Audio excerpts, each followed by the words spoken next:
What's up everyone, John Rettinger from TechnoBuffalo here with another smartphone smackdown. This time we've got two 4G superphones going head to head in a carrier matchup. In one corner we have the HTC Evo 4G and in the other we have the Samsung built Epic 4G.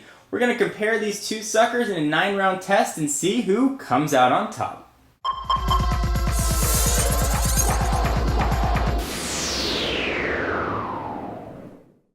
So there are obviously a myriad of categories we could have discussed in different rounds we could have done, but with the interest of this not turning into the Lord of the Rings type length video, I had to cut them down to 9. And the 9 rounds we're going to be comparing are call quality, signal strength, display, specs, design, text entry, software and UI, browser, and finally speed. So let's go ahead and jump right in. Both of these are phones first and foremost, no matter what else they do, and call quality has to be solid. These are very representative, I think, of Sprint's lineup as a whole, assuming you have service where you are, and call quality is absolutely fantastic on both. In the 20 call tests, I had no drop calls, very little white noise. In fact, it sounded like I was on the landline pretty much the entire time on my end and the caller's other end. So both of these very strong, really excellent call qualities. This round is going to be a draw. Now the next round we're going to talk about signal strength. I don't usually get a chance to compare these because it's not always apples to apples, but because these are both Sprint phones, it's sort of a very easy test. Now I'm in Orange County, California, where we currently do not have 4G, so I can't tell you how these handle WiMAX, but I can tell you how they handle 3G when I brought them out different locations together. And what you're seeing right now is pretty representative here. The Evo is alternating between 1 and 2 bars, and the same thing for the Epic. Depending on where I am, they tend to alternate between 2 and 3 bars each. Right now it looks like the Evo is just showing 1 and the Epic showing 2. When I go to other places, oftentimes that's just reversed. So signal strength really seems to be very, very close and on par with both these devices. If you are in a strong Sprint area, or even a fringe Sprint area like I am right here, you're not going to have much issue. You'd be able to pull in at least 1 to 2 bars. So this round's also a draw. So now I've got 2 draws out of the way. Let's talk about the display. This is what you're going to look at and use mostly interacting with the phone. And from a spec standpoint, these sound very similar. The Evo's got a 4.3-inch 800 by 480 resolution display, which as you can tell is quite big and really nice. The Epic has a 4-inch screen with the same resolution of 800 by 480. However, its touchscreen technology is something called Super AMOLED. It actually puts the touch mechanism, integrates it into the glass as opposed to putting it on top, which is going to give you crisper colors and sharper contrast levels, really darker blacks and better visibility in direct sunlight. And I would happily trade that 0.3 inches of extra screen real estate for the beautiful, beautiful picture and image quality and text quality that comes across on the Epic 4G. Even just looking at the screens right now in a little bit of direct sunlight and the same brightness, you can clearly see a difference in the screen here. The Epic 4G just looks a little bit better. Now that Super AMOLED screen isn't without its downside, it's going to give you a little bit of sort of a grayish, bluish tint, but something I could easily live with. So if we're talking about the displays, the Epic has got to take this round. Alright, so next let's talk about design. And we're going to talk about the physical designs of the phone, not the software right now, though we will talk about the software in just a minute. So the Evo 4G is a typical Android phone. It's got your array of Android buttons across the bottom. They are capacitive buttons, but they do have sort of physical representation. So that home button is always there, the menu button's always there, the back and the search button. They don't go away or disappear. You've got your front-facing camera on the front, your rear-facing camera in the back, which we'll talk about, and you've got a little bit of a kickstand if you want to watch videos while traveling or sitting at your desk, whatever it is you might like. It's sort of a classic slate design. It's elegant and very thin. Now talking about the Epic 4G, it almost looks like there aren't buttons at all. You have to actually touch the screen, and then those buttons will show up. And they are the same sort of capacitive buttons array, just arranged a little bit differently, and they look a little bit different, customized for the TouchWiz interface found on the Epic. So it's same similar slate design, camera on the back. There is not a kickstand, but you do have a slide-out QWERTY keyboard. And we'll talk about the keyboard in the text entry round. A little bit thicker because of that keyboard. Now, ordinarily, I would have called this round a draw, but the Epic has one feature that I found extremely annoying. It really hinders my usage, and you might be able to guess what that is. It comes to these capacitive buttons across the bottom. I can't see where they are right now. If I want to find the home button, I gotta sort of tap it to figure out where it is.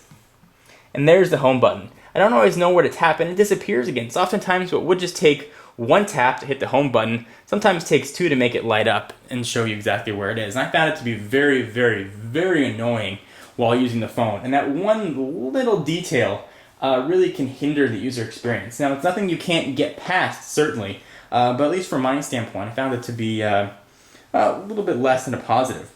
So from a design round, this one's going to swing back to the Evo. All right, next let's talk about text entry. If you're picking up one of these phones, odds are you use the internet a lot, maybe a lot of text messages, emails. You're going to want a phone that's got very good text entry. Now, both of these are Android devices. The Evo 4G is now an Android 2.2 device. The Epic is an Android 2.1 device. We'll talk about what that means a little bit later. But they both have on-screen keyboards, and they both have speech-to-text, meaning you can just talk to them and they'll interpret your text, and both work very well. When it comes to text entry, there are a few things we want to notice. So the keyboard here on the HTC Evo 4G uses HTC's proprietary keyboard skin, and I'll show you what that looks like. It's relatively good and looks pretty nice. So I'll go ahead and type a new message here, and you can see exactly what the keyboard looks like. So here we've got in portrait orientation, flip it over to landscape. It works very well, and it's got Android's really great auto correction feature. Go ahead and push this back, and of course you can install other keyboards such as Swipe, or if you like the proprietary Android keyboard, you can always go back to that. There is no physical QWERTY keyboard here. You're limited just to what's on screen, and this is a very capable on-screen keyboard. Now take a look at the on-screen keyboard on something like, let's say, the Epic 4G. It's going to be a bit of a different scenario here. So I'm going to go ahead and open up the keyboard again, and you've got here we've got the sort of stock Android keyboard, a little bit of Samsung flair to it. This does come preloaded with Swipe, which is a new way to type, and the keyboard here works very well, similar to what we see on the Evo. However, one of the nice things about the Epic, and this is really the only Galaxy S variant that offers this, it's got a full slide-out QWERTY keyboard. So whether you want to use it or don't use it, you do have an option. This is a pretty solid QWERTY keyboard. It's got a full row for numbers, and your fingers aren't hindered by the top of the device. The sliding mechanism is quite nice as well. It's spring-loaded, and the keyboard's really easy to type on. So you have the option of really using anything you like. The on-screen keyboard, physical QWERTY keyboard. If you don't mind the little extra bulk that the keyboard's going to give you on your phone, the Epic is going to be a great device. So when it comes to text entry, no surprise here, the physical QWERTY keyboard is going to give the Epic the edge. All right, next let's talk about software and UI. As I just mentioned, the Evo 4G is now an Android 2.2 device. You may have heard that mentioned as Froyo, whereas the Epic is an Android 2.1. You may have heard that mentioned as Eclair. Now, one of the nice things about Android being an open operating system is that manufacturers have the ability to put their own custom skins on top of them. So each of these devices isn't really what Android looks like in its raw form. HTC uses something called Sense UI, which sort of goes right on top of Android. So these little bars across the bottom, the menu tray, the phone, and the plus are unique to Sense. I can jump right in and view any of my 7 screens here by just doing a pinching motion. Go ahead and jump right there. And there are a bit of other sort of UI tweaks. There's a lot of some widget support, and there's a lot of social networking support sort of built right in. HTC has done a fantastic job with their Sense UI. They've been at it for many years. On the other hand, we've got TouchWiz built into Android 2.1 on the Epic, which has some cool features as well. It also has 7 home screens. There's no real way, out of the box at least, to view all 7. You just have to keep sliding left to right. It does have some nice UI enhancements. If you pull down this tray here, you can jump from Wi-Fi, Bluetooth, 4G, and GPS. And it's got these 4 icons sort of pinned to the bottom. Now, certainly you can customize these with applications from the Android marketplace. We're going to talk about how they come right out of the box. So if I have to pick one of these, I'm going to go with the one that has Android 2.2 with Sense, and that would of course be the Evo 4G. I think it's a bit more intuitive, a bit more elegant, and it has a lot more widget support. So the overall software and UI, not to mention the fact that it's running Android 2.2, which the Epic will eventually get, this round is going to go to the Evo. Alright, so now let's talk about browser. If you're picking up one of these devices, probably going to use the browser quite a bit, since they both have fantastic multi-touch capable browsers. Let's go ahead and take a look at the browser on each of these. So I'll go ahead and jump right into browser here, and we'll go ahead and launch TechnoBuffalo, and we'll do the same thing here on the Epic. And it's going to be pretty similar looking on both. We'll go ahead and launch the site.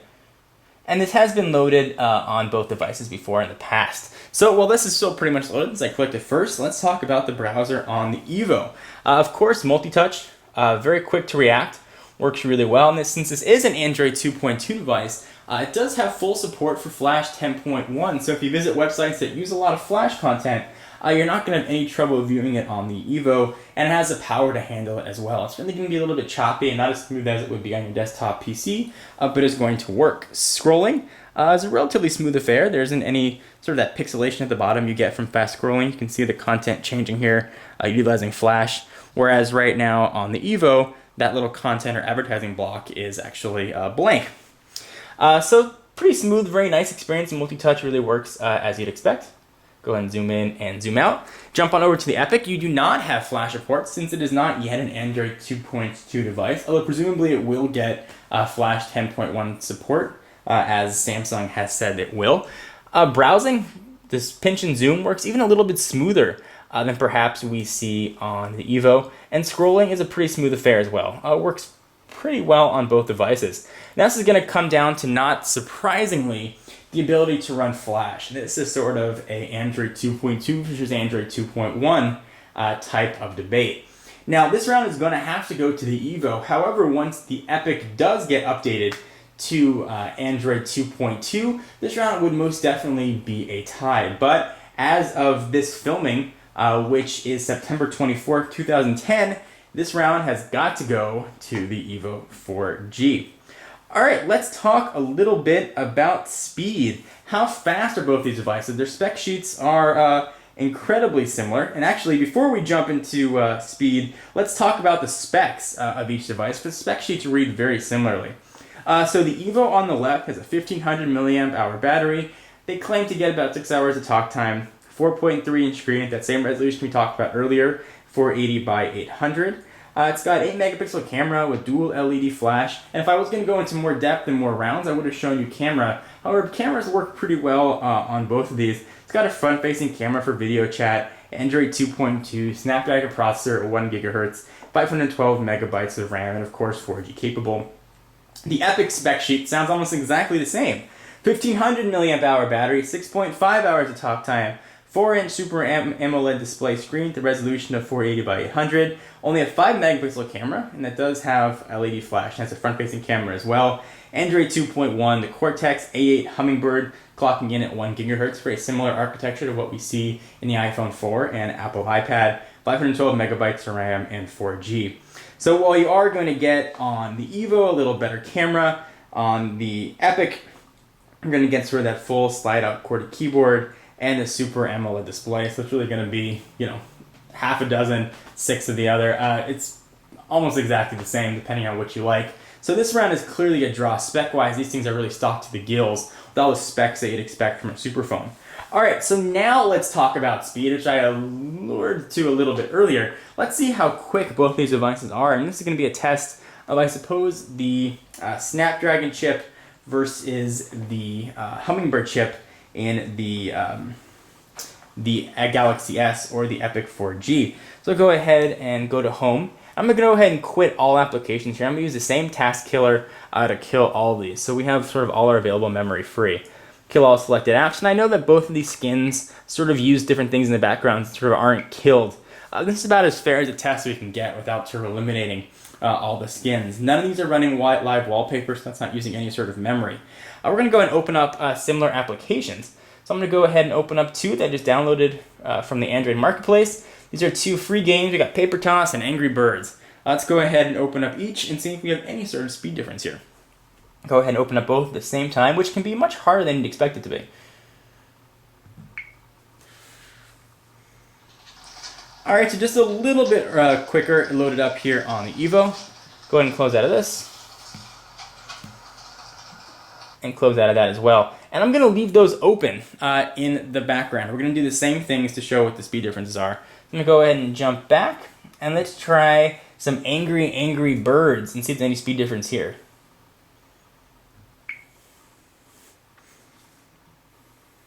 And it looks like it was just a little bit quicker on, this time on the Epic. So no real conclusion there. Let's go ahead and jump back to the browser and see how quick the browser speeds are. And I will say that right now this is connected to Wi-Fi. I'm going to go ahead and turn off Wi-Fi, so we're relying only on the 3G network, which now is showing 2 bars and 2 bars. Sort of references back to my signal strength round a bit earlier. Almost exactly the same. So we'll go ahead and go back to TechnoBuffalo. By the TechnoBuffalo here, and we'll do a site refreshes of each of them. And I keep checking these things every day, hoping I'm going to see a 4G network turn on. They're sort of testing it in Southern California, but I've yet to really see it.